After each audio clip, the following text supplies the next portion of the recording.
నమస్తే friends, welcome back to cooking cravings. ఈరోజు మన వీడియోలో నాటుకోడి కూర ఎలా చేయాలో మీతో షేర్ చేసుకోబోతున్నాను. మనం చాలా తొందరగా మంచి రుచిగా చేసుకోవచ్చు. ఇలా మసాలా పెట్టి చూస్తే కూర చాలా అదిరిపోతుంది. మీరు కూడా సింపుల్గా చేసిన మంచి రుచిగా కుదరాలంటే ఇలా డెఫినెట్గా ట్రై చేసి చూడండి. ఇక్కడ నేను 1 కేజీ వరకు నాటుకోడిని కట్ చేసి చిన్న ముక్కలుగా చేసుకొని తీసుకున్నాను. దీనిలో కొన్ని వాటర్ యాడ్ చేసి ఒక్కసారి బాగా కడిగి ఒక చిన్న ప్లేట్ తీసుకొని దానిలోకి తీసుకోండి. ఇప్పుడు ఇది నీచు వాసన రాకుండా ఉండాలంటే ఒక పావు టీ స్పూన్ పసుపు, కొంచెం ఉప్పు, 1 స్పూన్ ఆయిల్ తీసుకొని బాగా ముక్కలకు పట్టేలాగా కలుపుకోండి. కలిపిన తర్వాత ఒక 10 నిమిషాల పాటు పక్కన పెట్టుకోండి. ఇలా పెట్టుకోవడం వలన నీచు వాసన రాకుండా ఫ్రెష్గా ఉంటుంది. ముందుగా దానికి కావాల్సిన పదార్థాలు చూద్దాం. 1 కప్పు వరకు ఉల్లిగడ్డలు, కొంచెం కొత్తిమీర, పుదీనా, 5, 6 పచ్చిమిర్చి తీసుకొని పక్కన పెట్టుకోండి. ముందుగా స్టవ్ ఆన్ చేసి చికెన్ బౌల్ని తీసుకోండి. ఒక 4, 5 టేబుల్ స్పూన్ వరకు ఆయిల్ని తీసుకొని ఆయిల్ వేడైన తర్వాత అనాస పువ్వు, 4 దాల్చిన చెక్క, కొంచెం సాజీరా యాడ్ చేసుకోండి.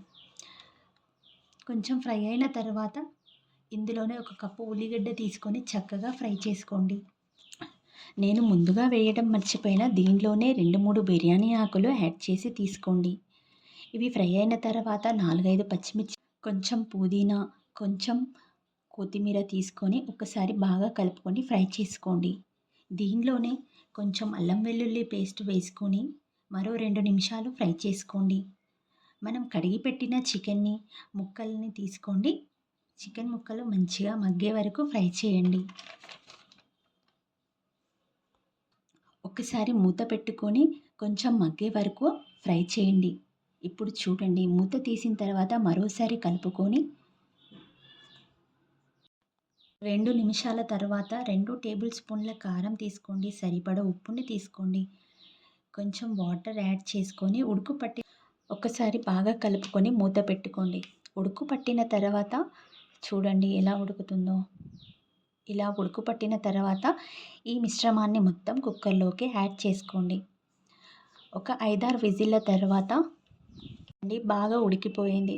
ఇప్పుడు స్టవ్ ఆన్ చేసి ఉడకడం మొదలైన తర్వాత 2 స్పూన్ల ధనియాల పొడి, 1 స్పూన్ కొబ్బరి వేసుకొని కొంచెం కొత్తిమీర వేసుకోండి. ఉడకనివ్వండి. 2 నిమిషాల తర్వాత పక్కకు తీసుకోండి. ఈ విధంగా ఎప్పుడు చేసినా మంచి రుచిగా ఉంటుంది. ఇంత బాగా టేస్టీగా, సింపుల్గా, త్వరగా చేసుకోవచ్చు. మీరు ట్రై చేయండి. ట్రై చేసి ఎలా వచ్చిందో కామెంట్లో నాతో షేర్ చేసుకోండి. Thanks for watching.